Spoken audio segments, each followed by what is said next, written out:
Hello friends, नमस्ते, welcome to my channel. आज हम पढ़ेंगे बहुपद। और बहुपद में क्या पढ़ेंगे कि जो हमें द्विघात समीकरण दी जाएगी, द्विघात बहुपद बोल कर दो या समीकरण कर दो, उसके हमें क्या ज्ञात करने होंगे, शून्य ज्ञात करने होंगे। ठीक है, तो उसके शून्य कैसे निकालते हैं वो इस वीडियो में देखेंगे। उनके बीच की सत्यता की जाँच भी करेंगे। ये जो क्वेश्चन लिए हुए हैं मैंने मन से नहीं लिए, ये आपकी पर्सनालिटी से ले लिए हैं। ठीक है, तो क्लास 10वीं की जो पर्सनालिटी 2.2 है उनके सवाल है ये। ठीक है, देखो ये समीकरण दी गई है, इनको आप बहुपद भी बोल सकते हो। दो घात का बहुपद है तो इसको द्विघात बहुपद बोलेंगे। ठीक है, तो इसके हमें क्या ज्ञात करने, शून्य ज्ञात करने। मैंने पिछले वीडियो के अंदर आपको सिखाया था कि जो बहुपद होते हैं उनके क्या ज्ञात करने होते हैं, गुणनखंड कैसे निकालते हैं गुणनखंड बहुपद के, वो मैंने पिछले वीडियो में बताया आपको, चेक करके आप देख सकते हो। ठीक है, तो आज शून्य ज्ञात करने के लिए भी कोई नई बात नहीं है, हमें शून्य ज्ञात करने के लिए भी वही गुणनखंड करने पड़ेंगे उसी प्रकार से, बिल्कुल सेम टू सेम। आप चाहे गुणनखंड करो चाहे शून्य निकालो, बात एक ही है। ठीक है, तो शून्य ज्ञात करने के लिए क्या करेंगे, हमें इनके क्या करने पड़ेंगे, गुणनखंड ज्ञात करने पड़ेंगे। कहने का मतलब हमें x के क्या निकालने पड़ेंगे, मान निकालने पड़ेंगे। और x का मान कैसे निकालते हैं, जब गुणनखंड करते हैं तो x का मान निकलता है ना, ठीक उसी प्रकार। तो देखो कैसे निकालते हैं, मैंने आपको बताया था कि जो अचर पद होता है लास्ट का और जो शुरू का होता है एक्स स्क्वायर का गुणांक, हम इन दोनों को क्या करते हैं, गुणा करते हैं। ठीक है, तो यहाँ क्या है, 8 है और एक्स स्क्वायर का गुणांक कितना है, 1 है। तो उठा लो 1, 8 एकम 8, कितने हुए 8। ठीक है, और बीच में कितने हैं, आप बोलोगे 2, तो 2 नहीं है, माइनस के 2, आपको चिन्ह भी साथ में लेना। ठीक है जी, ये माइनस का 2। अब अपने पास दो कंडीशन आ गई। ठीक है, अब इसमें आपको क्या करना पड़ता है, जब भी आप गुणनखंड करो या जब भी आप शून्य ज्ञात करो तो आपको क्या करना पड़ता है कि आप एक्स स्क्वायर का गुणांक लीजिए, इधर से अचर पद लीजिए, दोनों को गुणा कीजिए और पता लगाइए कि भाई कितना आ रहा है। तो 8 आ रहा है। ठीक है, बीच वाले को उठाइए, कितना है, -2 है। ठीक है, -2। अब आपको इनको गुणा किया ना, तो अब आपको ये 8 और 1 है ना, तो इनके अलावा या फिर ये भी हो सकती है या कोई दूसरी संख्या भी हो सकती है। आपको मतलब दो संख्याएं ऐसी सोचनी है, दो संख्याएं आपको ऐसी सोचनी है कि उनको गुणा करें तो कितना आ जाए, 8 आ जाए। और उसी दो संख्या के बीच में अगर हम जोड़ कर दे या बाकी कर दे तो कितने आ जाने चाहिए, -2। ठीक है, अब कैसे सोचोगे, ऐसे सोचोगे जैसे कि मेरे दिमाग में आ गया, करने का मतलब कि यार 8, 4 × 2 तो 8 होते हैं। सोच सकते हैं ना भाई, इसमें कोई बड़ी बात तो है नहीं, सोच ही सकते हैं कि हाँ यार 4 × 2 8 होते हैं। तो भाई मैंने कहा था भाई गुणा करने पर 8 आने चाहिए, तो मैंने दो संख्या कोई भी सोच सकते हो, 4 × 2 सोच ली, गुणा करने पर 8 आ रहे हैं जी, बिल्कुल गुणा करने पर 8 आ रहे हैं। क्या इसको मैं जोड़ या बाकी करूँ तो -2 आते हैं क्या, तो मैंने देखा कि यार 4 2 के अगर मैं जोड़ करता हूँ तो 6 आते हैं। कितने आते हैं, 6। क्या मुझे 6 चाहिए क्या, जी बिल्कुल 6 तो नहीं चाहिए, लेकिन मैंने कहा था भाई माइनस भी कर सकते हो, तो माइनस कर दो। 4 -2 करते तो कितने आते हैं, 2 आते हैं, लेकिन मुझे तो माइनस के 2 चाहिए। तो फिर मैंने दिमाग लगाया कि यार 4 -2 करने पर तो 2 आ रहा है, लेकिन मैं अगर माइनस के मतलब 4 को माइनस कर दूँ और 2 को प्लस कर दूँ, देखो कैसे, कि मैं इसको 2 -4 कर दूँ, क्या कर दूँ, 2 -4, तो -2 आ जाएंगे। क्यों, क्योंकि हमने पढ़ा है कि जो बड़ी संख्या होती है उसमें से सॉरी जो छोटी संख्या होती है उसमें से अगर बड़ी संख्या को आप माइनस करोगे तो माइनस का चिन्ह आता है।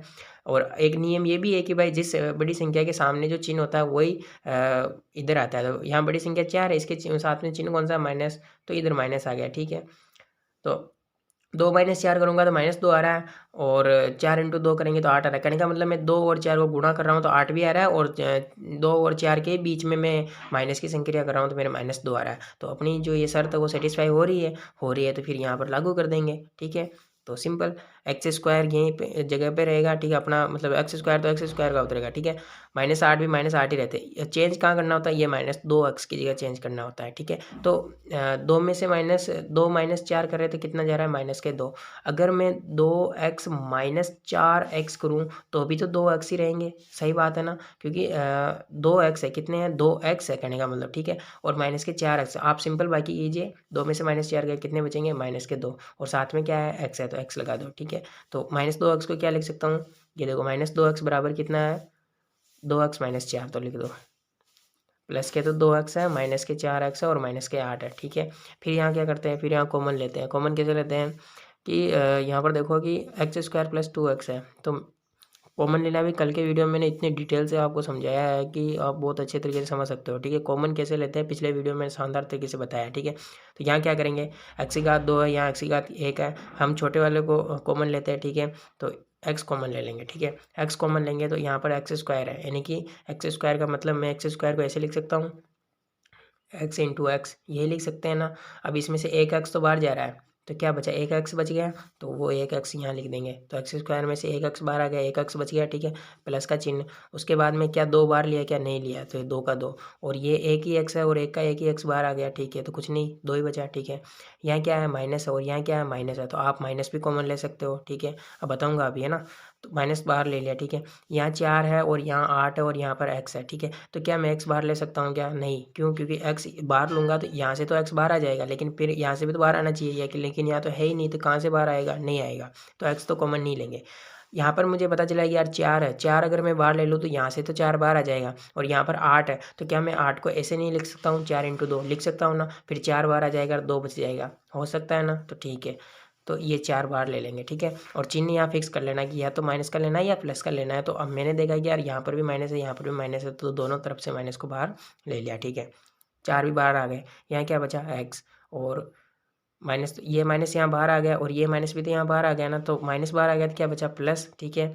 और यहाँ क्या बचेगा, 2, कैसे बचेगा, क्योंकि 8 को हम 4 × 2 लिख सकते हैं, और 4 तो बाहर आ गया, 2 बच गया, ठीक है, सिंपल। अब आपको ना क्या होता है कि यहाँ पर अगर आप चिन्ह में गलती कर देते हो तो फिर अंदर क्या है कि जो कोष्टक बनता है ना वो अलग अलग बन जाते हैं। जैसे कि आप अगर प्लस के 4 बार लेते हैं ना, तो यहाँ पर क्या है कि फिर माइनस के एक्स और माइनस का 2 बन जाता।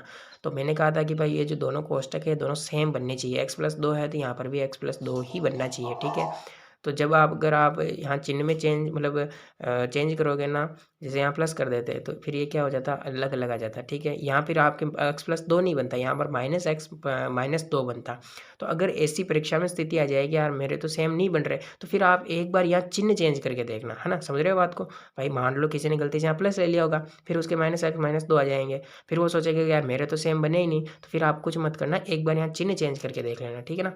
आपने पहले प्लस लिया था, अब आप माइनस लेके और फिर चेक करिए, अगर फिर भी आपके सेम नहीं आएगा, वैसे होगा नहीं ऐसा कि भाई सेम ना आए, फिर सेम आपके जरूर आ जाएगा, ठीक है। यहाँ x+2 है, यहाँ x+2, दोनों में से एक को नीचे उतारते हैं, ठीक है, ये x+2 आ गया। यहाँ x है और ये कितना है, -4 है, तो इसको भी लिखते हैं x-4, और बराबर में तो 0 चलता है, ये सब जानते ही हो, ठीक है, ये बराबर में 0, ठीक है। अब आपको क्या करना है, x+2 x-4 इनके बराबर में क्या आ गया, 0 आ गया। तो आपको एक बार तो x+2 बराबर 0 लिख रखना है, और एक क्या रखना है, x-4 बराबर 0। कहने का मतलब दो कोष्टक है ना, एक बार तो इस कोष्टक के बराबर में क्या रख दो, 0 रख दो, ये मैंने रख दिया, और इधर क्या x-4 है तो इसके बराबर में क्या रख दिया, 0 रख दिया। कोष्टक नहीं बनाया है मैंने, है ना, कोई दिक्कत नहीं है। x+2 बराबर 0 है, तो यहाँ से क्या समझ आता है, यहाँ पे ये समझ आता है कि भाई x+2 है, अगर मैं 2 को बराबर के इस तरफ ले जाऊँ तो मेरे x का मान निकल जाएगा, तो ठीक है, निकाल दो। बराबर के इस तरफ जाएगा 2, इधर प्लस का है, तो जब बराबर के उस तरफ जाता है, जब पक्षांतरण करते हैं तो चिन्ह चेंज होता है, सब जानते हो, तो ठीक है, -2 हो जाएंगे। और x-4 में अगर ये -4 बराबर के इस तरफ जाएगा, मतलब पक्षांतरण कर रहे हैं, और पक्षांतरण कर रहे हैं तो चिन्ह चेंज होता है, समझ रहे हो ना बात को, चिन्ह चेंज होता है तो इधर किसका हो जाएगा, प्लस का हो जाएगा, ठीक है। ये क्या आ गए, आंसर आ गए। और यही क्या है, इनके शून्य का, यही क्या है, यही द्विघात बहुपद के क्या शून्य का, शून्यक है, ठीक है। तो शून्य ऐसे निकालते हैं ना, लेकिन इस क्वेश्चन के अंदर आपको ये भी बताया गया है कि मतलब ये क्वेश्चन ख़त्म है यहाँ पर, लेकिन इसमें कहा है कि नहीं, आपको क्या करना है, आपको सत्यता की जांच भी करनी है, ठीक है ना। तो सत्यता की जांच कैसे करेंगे वो देखो। अब आपको क्या है कि मैं एक बेसिक बात बताऊंगा, है ना, वो आपको आएगा ही ना, तभी आप सत्यता की जांच कर सकते हो। होता यूँ है कि जो द्विघात समीकरण होते हैं ना, क्या होते हैं, द्विघात जो समीकरण होते हैं इनका जो रूप होता है ना, इनका रूप कैसा होता है, कहने का मतलब इनका जो मानक समीकरण होता है, आप ऐसे ही लिख दो, चलो ठीक है। मानक समीकरण क्या होता है, ax² + bx + c, ये इनका क्या होता है, ये इनका मानक समीकरण होता है, ax² + bx + c। इसको द्विघात समीकरण क्या कहते हैं, मानक समीकरण कहते हैं, याद कर लेना, ठीक है। अब इसमें 2-3 चीज़ें, x² का गुणांक कितना है भाई, यहाँ से देखो x² का गुणांक कितना है, a है, राइट। अब आप देखो कि यहाँ x का गुणांक, ये हिंदी वाली लाइन यहाँ आएगी, ठीक है ना, x का गुणांक कितना है, b है, और अचर पद है, कौन है, c है, ठीक है। चलो ठीक है, ये तो आ गई समझ में बात, चलो ठीक है, ये तो आ गया समझ में, है ना। देखो मानक समीकरण क्या होता है कि मानक समीकरण का मतलब ये होता है कि जो हमारी जो द्विघात समीकरण होती है ना, उनका छोटा रूप, मतलब वो सभी की शक्लें कैसी है ना, तो वो कैसी होती है, सबकी जो द्विघात जो समीकरण होता है उसकी जो मतलब आप इस संसार में से कोई भी द्विघात समीकरण उठा के ले लो, उनकी जो मतलब एक तरह से आप ऐसे समझो कि उनकी जो बनावट होती है उनको देखने पे जो पता चलता है ना वो कैसे होते हैं, वो कुछ इस प्रकार के होते हैं। पहले एक्स स्क्वायर होगा, फिर एक्स पे आ जाएगा और फिर क्या आ जाएगा, अचर पद। देखो कैसे, ये सब क्या है, ये द्विघात समीकरण है, ठीक है ना। आप देखो यहाँ एक्स स्क्वायर, ये देखो एक्स स्क्वायर है ना, प्लस या माइनस हो सकता है, कोई दिक्कत नहीं, आप यहाँ लगा सकते हो, प्लस और माइनस हो सकता है ना, ठीक है। तो यहाँ माइनस आ गया, ठीक है। 2x, ये देखो x तो ये रहा और 2 आ रहे हैं गुणा में, और माइनस के 8 मैंने कहा था लास्ट में क्या आएगा, अचर पद। और अचर और चर पद भी मैंने आपको पढ़ाया है कि किसको अचर कहते हैं किसको चर कहते हैं, ठीक है। और बराबर में 0, वो लगा हुआ बराबर में 0, ठीक है। यहाँ देखो 6x² -7x-3, तो इसमें भी देखो एक्स स्क्वायर आ रहा है, फिर एक्स आ रहा है, फिर अचर पद आ रहा है। यहाँ पर क्या है, टी स्क्वायर, एक्स हो सकता है, वाई हो सकता है, जेड हो सकता है, कुछ भी हो सकता है। तो कुछ इस प्रकार टी ले लिया इसने, तो टी स्क्वायर आ रहा है, देखो है ना। और फिर यहाँ क्या आ रहा है, अब आप बोलोगे यहाँ तो एक्स है ही नहीं, तो भाई अगर नहीं है तो 0 है, समझ रहे हो ना बात को, नहीं है तो क्या है, 0 है, इस वजह से नहीं है। और फिर ये देखो अचर पद, ये देखो बाद में अचर पद है ना। यहाँ क्या है, वापस एक्स स्क्वायर आ रहा है, फिर देखो एक्स आ रहा है, फिर अचर पद आ रहा है। तो देखो कुछ इस प्रकार ही है ना, मतलब जितने भी द्विघात समीकरण सब कुछ इस तरह ही है ना, इसी की तरह है ना, कुछ अलग नहीं है ना, बस वही बात। इस वजह से इसको क्या बोला, मानक समीकरण बोला, ठीक है। अब इसमें से ये क्या है, समीकरण है x² - 2x - 8 = 0, ये एक द्विघात समीकरण है, ये भी एक द्विघात समीकरण का मानक रूप है। तो यहाँ पर a, b और c के हमें क्या निकालने पड़ेंगे, मान निकालने पड़ेंगे। देखो कैसे, इस समीकरण को आपको इससे कंपेयर करना है, इस समीकरण को इससे कंपेयर करना है। और यहाँ क्या है, एक्स स्क्वायर, और यहाँ क्या है, एक्स स्क्वायर। तो इधर एक्स स्क्वायर का गुणांक क्या है, ए है, और यहाँ एक्स स्क्वायर का गुणांक कितना है, मतलब इसके गुणा में आपको कितना दिख रहा है, कुछ नहीं दिख रहा, मतलब क्या है, 1 है। कुछ नहीं दिख रहा मतलब इसके गुणा में क्या है, 1 है, तभी तो एक्स स्क्वायर है। क्योंकि आप एक को किसी भी संख्या से गुणा करो तो वही होती है ना वापस। अब कुछ नहीं दिख रहा मतलब 0 थोड़ी है, 0 कर दोगे यहाँ पर, तो 0 को फिर एक्स स्क्वायर से गुणा करोगे, तो आपको तो पता है किसी भी संख्या को 0 से गुणा करो तो 0 होता है वो, तो फिर तो यहाँ 0 आना चाहिए ना, एक्स स्क्वायर क्यों लिखा। तो आप इसको 1 से गुणा करवाओगे तभी तो एक्स स्क्वायर रहेगा ना यार, समझ रहे हो बात को। तो गुणा में कुछ नहीं है, मतलब कितना है, 1 है। तो इस समीकरण में 1 का मान कितना आ गया, 1 आ गया। यहाँ पर x का गुणांक कौन होता है, b होता है। तो यहाँ x का गुणांक कौन है, -2 है। यहाँ x का गुणांक b होता है, यहाँ x का गुणांक -2 है, मतलब b का मान कितना है, -2। और c कौन होता है, अचर पद होता है, ठीक है। c कौन होता है, अचर पद होता है। और c का मान यहाँ कितना है, -8। पूरा का पूरा आपको चिन्ह सहित उठाना है, ठीक है। पूरा का पूरा आपको चिन्ह सहित उठाना है। यहाँ भले प्लस माइनस है तो आपको c देखना है। तो c का मान कितना आ गया, -8, ठीक है।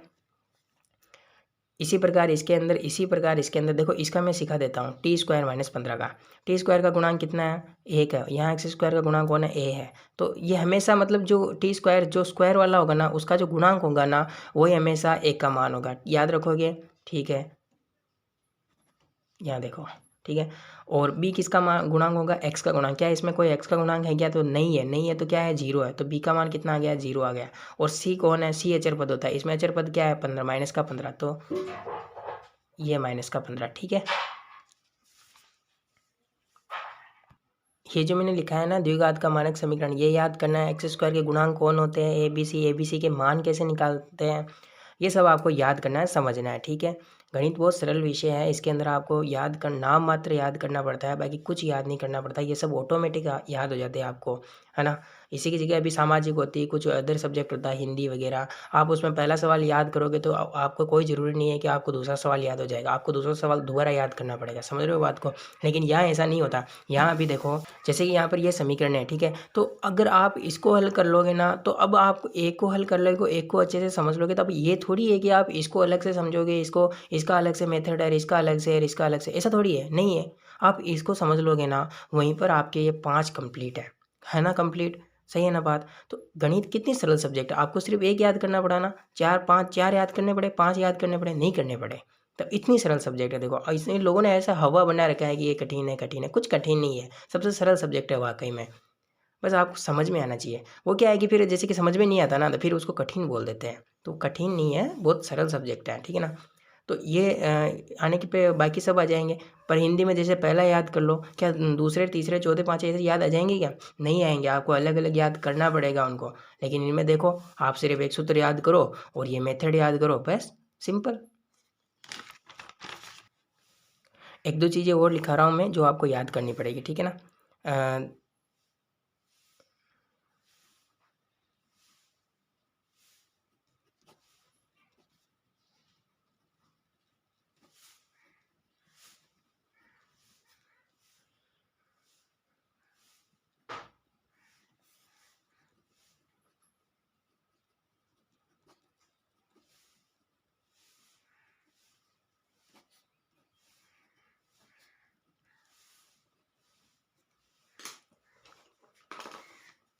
देखो शून्यकों का योगफल अल्फा प्लस बीटा बराबर होता है माइनस बी अपॉन ए, और शून्यकों का गुणनफल अल्फा इंटू बीटा, मतलब बीच में मैंने कुछ नहीं लगाया ना, मतलब ये गुणा में है, ठीक है। तो अल्फा बीटा बराबर होता है सी अपॉन ए। अब ये क्या है, देखो इनको समझते हैं। हमने दो शून्यक निकाले थे, ये देखो दो शून्यक निकाले थे ना, पहला शून्यक और दूसरा शून्यक, ठीक है। तो ये ऐसे बोल रहा है कि भाई ये जो शून्यक है ना, इनको आप अल्फा बीटा से बोल दो। क्या बोल दो, ये क्या मान लो, चलो ये अल्फा है और ये बीटा है, ठीक है। तो ये ऐसे बोल रहा है कि भाई नियम के अनुसार, किसके अनुसार, नियम के अनुसार अल्फा प्लस बीटा बराबर होता है माइनस बी अपॉन ए के। इस समीकरण से आप इस समीकरण से आप बी का मान निकाल सकते हो, बोलो निकाल सकते हो ना। फिर इस समीकरण से ए का मान भी निकाल सकते हो और इससे सी का मान भी निकाल सकते हो। ये ऐसे बोल रहा है कि शून्यकों का योग, जो भी आपके दो शून्य का है ना, उनको आप जोड़ो। तो इनको जोड़ो, कितना, 4 और 2 को आप जोड़ोगे तो 2 आएगा। क्यों, क्योंकि माइनस के 2 है ना, तो जोड़ोगे फिर भी बाकी निकलेगा। समझ रहे हो ना बात को। तो 2 आएगा, ठीक है। तो आपने शून्यकों को जोड़ा तो कितना आया, 2 आया, ठीक है। ये एक मेथड से आपने जोड़ लिया तो कितना आया, 2 आया। अब ये बोल रहा है कि आप एक दूसरे मेथड से भी इसको जोड़ो। तो ये नियम है कि अल्फा प्लस बीटा बराबर होता है माइनस बी अपॉन ए। तो यहाँ माइनस बी अपॉन ए, ठीक है ना।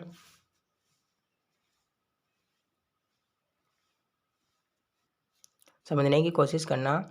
इस समीकरण से हमने शून्य निकाले, समीकरण से शून्य कौन से प्राप्त हुए, एक तो 2 था, सॉरी माइनस का 2 था और 4 था, राइट।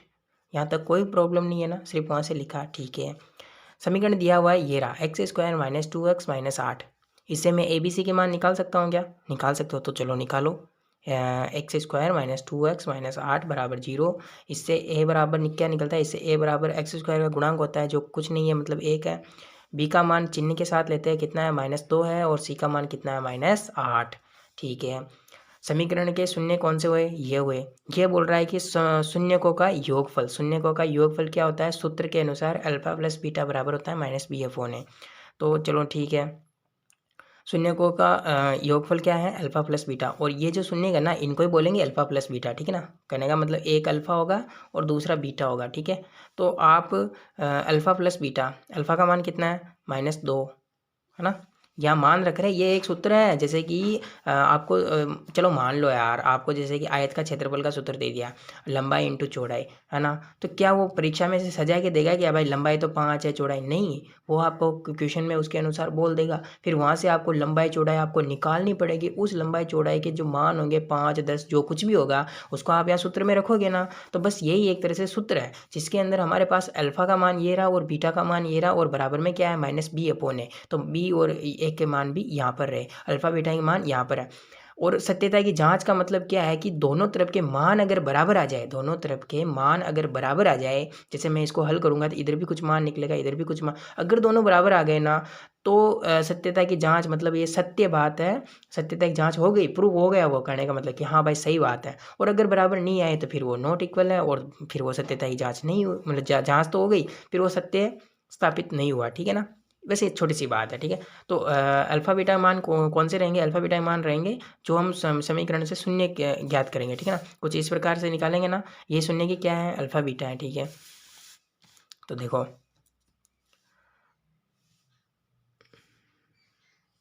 अल्फा का मान कितना था, -2, अल्फा का मान कितना है, -2, ठीक है।